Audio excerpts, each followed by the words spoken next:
तो ये कड़े पढ़कर तो मेरा दिल दहल गया कि जब भरपूर गाजर पैदा हो रही है और विटामिन ए की हर चीज इस देश में मिलती है। बहुत सारे देश हैं दुनिया में जहां गाजर नहीं हो सकती, बहुत सारे देश हैं जहां मूंगफली नहीं हो सकती, बहुत सारे देश हैं जहां दूध नहीं है क्योंकि जानवर नहीं है, बहुत सारे देश हैं जहां मक्खन नहीं है, दही नहीं है, पनीर नहीं है क्योंकि उनके यहाँ जानवरों की संख्या नहीं है। वहां पर विटामिन ए की कमी से हजारों बच्चे अंधे हो जाएं तो एक बार को समझ में आता है भारत जैसे देश में जहां प्रचुर भंडार है, सस्ती कीमत पर विटामिन ए उपलब्ध है, वहां अगर हजारों बच्चे 40,000 अंधे हो जाएं तो ये बहुत दुख होता है, धक्का लगता है दिल को। आप इसमें बहुत बड़ी भूमिका निभा सकते हैं। इस तरह की जो समस्याएं हमारे देश में हैं, इनमें बहुत बड़ी भूमिका निभा सकते हैं। विटामिन सी की कमी हो जाए हमारे भारत देश में तो आप जानते हैं कि इस देश में विटामिन सी का बहुत बड़ा स्रोत है आंवला, आसानी से उपलब्ध है, 10, 12, 15 रुपए किलो में आसानी से उपलब्ध है। जब सीजन आता है तब आप इसको इकट्ठा करके रख सकते हैं और इसको सालों साल इस्तेमाल कर सकते हैं। तो आंवले के कई उत्पादन हैं, लेकिन लोग चाहें तो इसको अपने घर में ही तैयार करके हमेशा के लिए रख सकते हैं। इतना बड़ा स्रोत है विटामिन सी का। अब हमारे पास प्रकृति ने दिया, भगवान ने दिया, विटामिन ए के स्रोत हैं। विटामिन B12 की तो भारत में कभी कमी नहीं हो सकती क्योंकि यहाँ के लोग जितने तरह की सब्जियां खाते हैं, जितने तरह के फल, मौसमी फल खाते हैं, सवाल ही नहीं उठता कि हमको विटामिन B12 कभी कमी हो जाए। ऐसे हमारे देश में प्रकृति के द्वारा जो बहुत सारे समृद्ध पदार्थ हैं, सस्ते हैं, कीमत में आसानी से उपलब्ध हैं, हर जगह होते हैं। सबसे बड़ी बात है कि आंवला भारत में हर जगह आसानी से मिल जाता है, गाजर भारत में हर जगह आसानी से मिल जाती है, टमाटर हर जगह आसानी से मिल जाता है। तो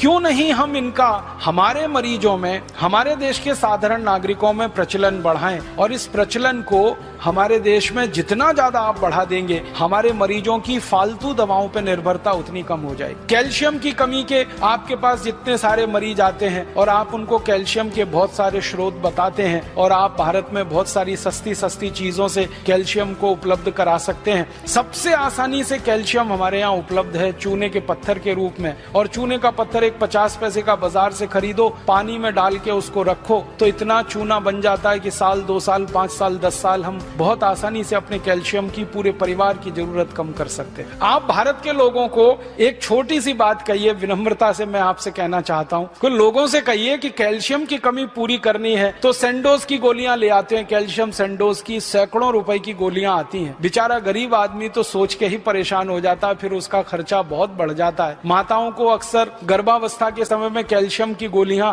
आप सब बताते हैं, तो उनको इतना ही कह दीजिए कि चूना खाओ, और लोगों से कहिए चूना लगाओ मत, किसी को चूना खाओ। चूना लगाने के लिए नहीं है, खाने के लिए। ये चूना लगाने की जो आदत आ गई है हम में, अंग्रेजों से सीख कर हमने चूना लगाना सीख लिया सबको। पहले कोई इस देश में किसी को चूना नहीं लगाता था, अंग्रेजों के आने के बाद हमने चूना लगाना सीख लिया। तो लोगों से कहिए चूना लगाओ मत, चूना खाओ। ये चूना खाने के लिए है। बस इतना ही विनम्रता से कहिएगा कि तंबाकू के साथ मत खाओ। उसको खाना है तो दही में डाल के खाओ, उसको खाना है तो दाल में डाल के खाओ, उसको पीना है तो पानी में डाल के पियो। मामूली सी मात्रा जीरे के दाने के बराबर, गेहूं के दाने के बराबर दही में, नहीं तो दाल में, नहीं तो सब्जी में, नहीं तो पानी में आसानी से खाया जा सकता है और बहुत बड़ा कैल्शियम का स्रोत है। भगवान ने इतना बड़ा कैल्शियम का स्रोत इस देश को दिया है, शायद ही किसी देश में होगा। वो चूने का पत्थर ही है जिससे हम सीमेंट बना रहे हैं, वो चूने का पत्थर ही है जो 20 तरह के उद्योग में जा रहा है। वो ही चूना हमारे मरीजों के कैल्शियम की पूर्ति में बहुत बड़ी भूमिका निभा सकता है। तो ये साधारण सी बातें आम आदमी के दिल दिमाग में